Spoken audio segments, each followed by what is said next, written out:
Hello, Sonsol here.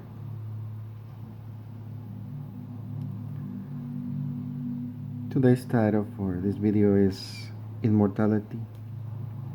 Everlasting life is the way forward. Imagine how many countless souls have this sea observed. How many billions of lives have passed through the ocean, the moon, the everlasting. They always hear the remind here. I think the sea is the perfect picture of immortality, everlastingness. It may remain here long after we're gone, if we do not change our course, our ways. From this beautiful place, this window into this ocean and its sound,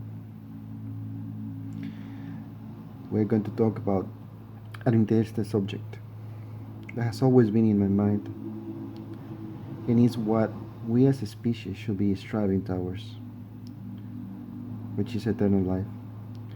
As without everlasting life, an aspect of the potential of mankind will never be open.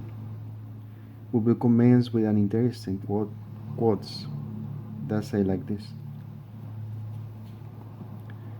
Immortality is not a gift. Immortality is an achievement, and only those who strive mighty should possess it. Edgar Lee Masters. Here is a second one.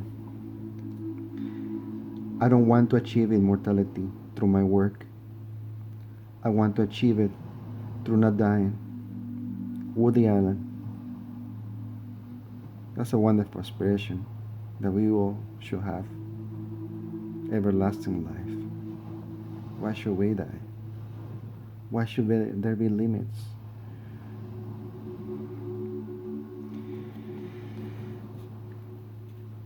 I believe that if the nations of the world were to, instead of spend billions of dollars in armaments and militaries, were to invest all that money in finding a cure to the greatest enemy of mankind, aging and death, the solution could be found within 20 years. For such problem is very likely an issue of genetic programming. Whoever made these bodies, whether it was nature, a malignant being, or some unknown cause or force, it placed it upon us for perhaps malicious endeavors. For aging is simply a program put upon our bodies which place a limit in how much can the body maintain itself young. It could be possible to regress and reprogram it to probably make the body keep itself young indefinitely, if we were to try.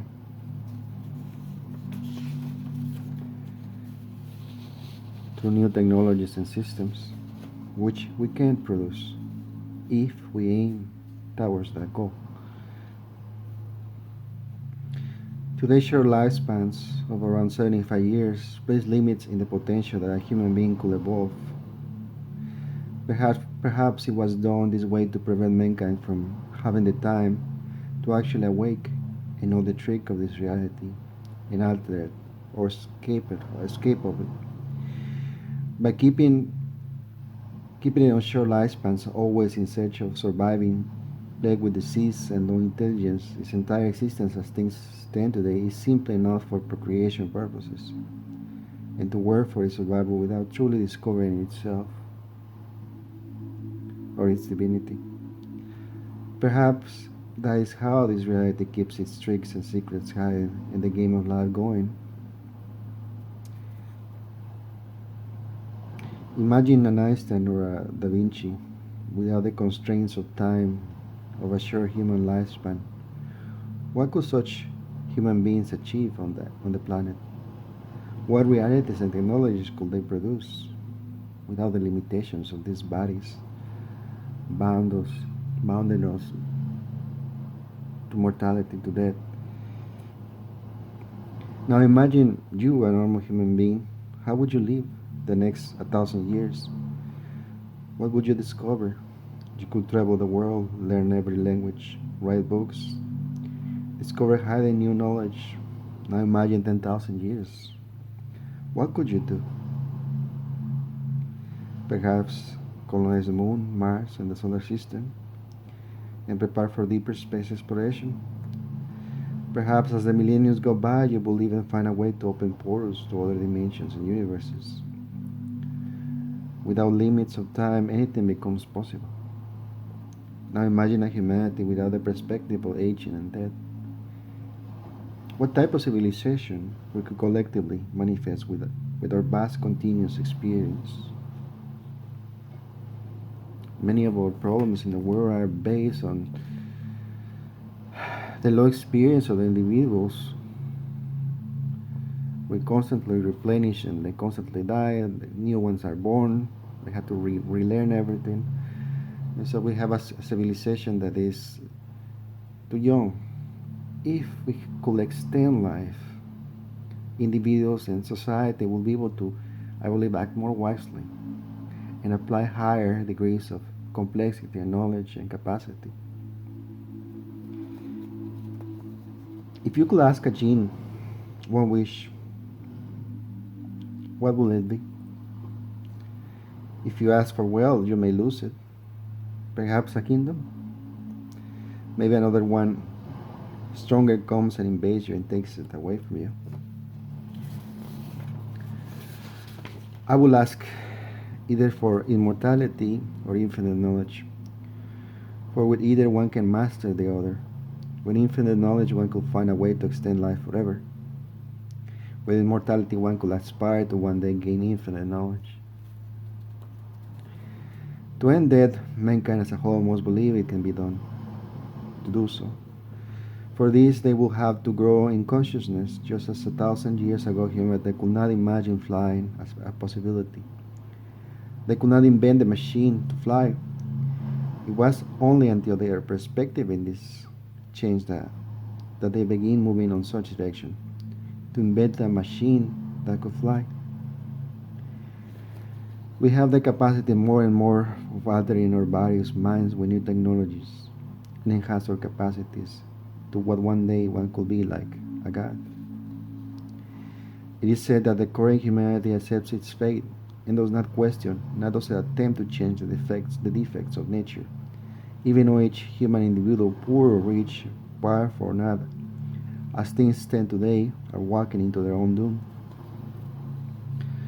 For that will come for everyone an imperative that is issued we deal with, so all the situation can end.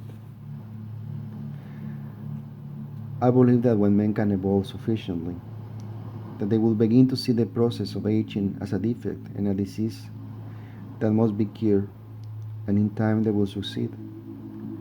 For that, they will have to understand that perhaps nature as is today is imperfect, and we have mental faculties to understand that perhaps can change to work towards our advantage. I will conclude today's video with a poem that I wrote when I was in high school, more than 20 years ago. For even at that time, the idea of everlasting life was already in my mind. The school asked us for a poem to those that wanted to do it, and some of us submitted, and they chose the best poems to publish. So mine was chosen as many others of students that submitted their poems.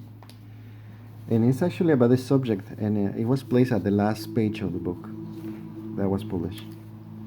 It was only done for the school. So I'm going to read it to you. I was younger than 20 at this time.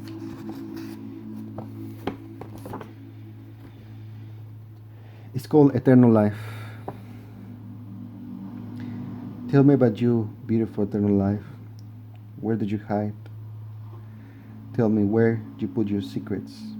Reveal to me the truthful understanding that is inside of you. Let me know the knowledge that isn't a life without end. Tell me, where are you? I asked the earth and the sea. But the only thing that I received from them was their silence. Why we born to die? What is the meaning of that? I don't understand. Why a simple turtle of the sea can live more than a man that can think?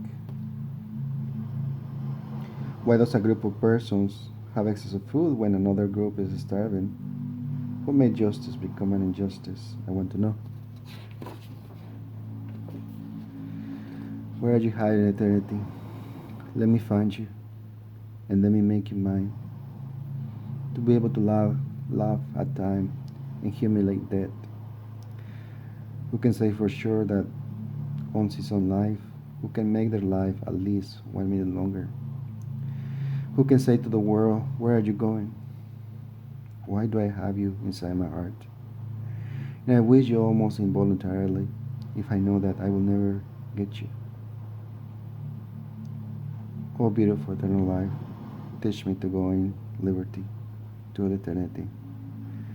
Let me be able to see forever the coming of the sun and to see it leave in the afternoon.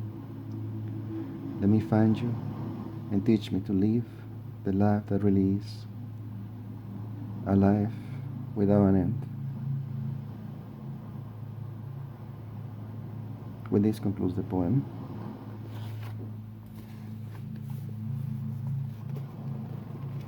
Goodbye.